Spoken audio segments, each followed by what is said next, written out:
આ પુરુષોત્તમ માસ, આ મલમાસ આપણા જીવનમાં એટલા માટે આવે છે, એ બતાવે છે કે 12 મહિનામાં હું જે રીતે મેં સત્કર્મ કર્યા, અસત્કર્મ કર્યા, સત્સંગ કર્યો, દુસ્સંગ પણ કર્યો, ભગવાનનું સ્મરણ કરવા માટે મેં નામ સ્મરણ પણ કર્યું, અને કેટલું બધું ન બોલવાનું પણ હું બોલ્યો.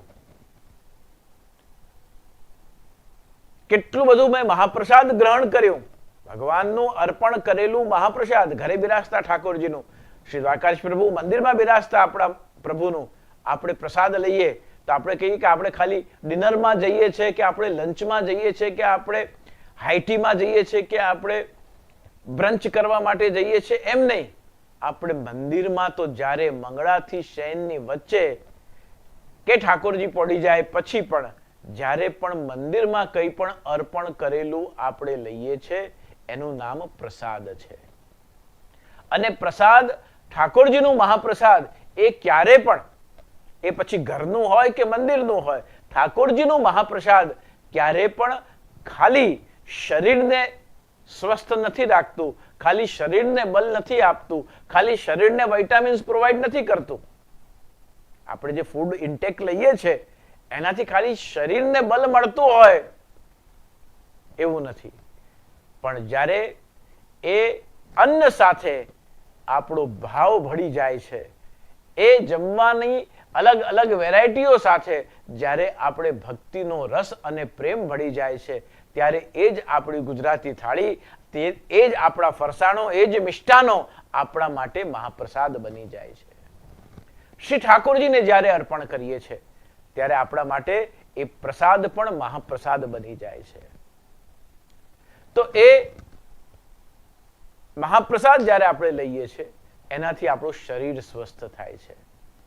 પ્રભુનું નામ સ્મરણ કરીએ છીએ, આપણું મન પ્રસન્નતાને પ્રાપ્ત કરે છે. જ્યારે આપણે સત્સંગ શ્રવણ કરીએ છીએ એ આપણી બુદ્ધિને નિર્મલ કરે છે. તો જ્યારે યોગ્યતા વ્યક્તિને સ્થાન અપાવે, શ્રદ્ધા વ્યક્તિને ભક્તિ અપાવે, સત્સંગ વ્યક્તિને જ્ઞાન અપાવે, આ બધું ભેગું થાય તો વ્યક્તિને સન્માન અપાવે.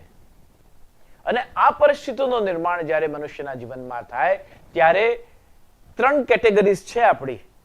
એક સારા માનવ તરીકેની, એક આદર્શ હિન્દુ તરીકેની, અને એક સમર્પિત શ્રી ઠાકોરજીના સેવક તરીકેની, હરિગુરુ વૈષ્ણવની સેવા કરવા માટેનું એક આપણું જે દીનતાપૂર્વક, વૈષ્ણવતાપૂર્વક, વિવેકપૂર્વક જે આપણું પોતાનું સ્વરૂપ છે તે છે આપણી વૈષ્ણવતાનું સ્વરૂપ. પર દુઃખે ઉપકાર કરે તોય મન અભિમાન ન આણે રે, વૈષ્ણવ જન તો તેને રે કહીએ જે પીડ પરાઈ જાણે રે. આ આદિભૌતિક વ્યાખ્યા છે. આધ્યાત્મિક વ્યાખ્યા શું છે?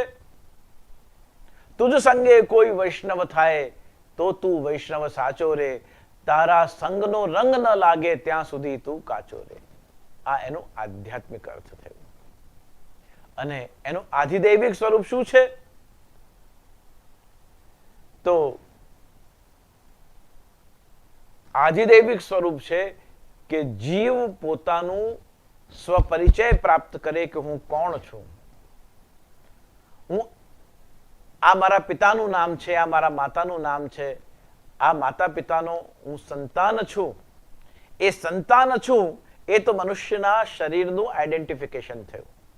પણ એ સંતાન કોણ છે? તો આપણે શું કરીએ છીએ કે ભાઈ હું અમુક જ્ઞાતિનો છું, હું અમુક સમાજનો છું, હું અમુક ફેમિલીનો છું, કે હું અમુક વ્યવસાયથી જોડાયેલા છે એવા સમુદાય સાથેનો છું. ઘણા બધા વ્યવસાયના કારણે પણ આપણા મિડલ નેમ, આપણા લાસ્ટ નેમ નક્કી થતા હોય છે.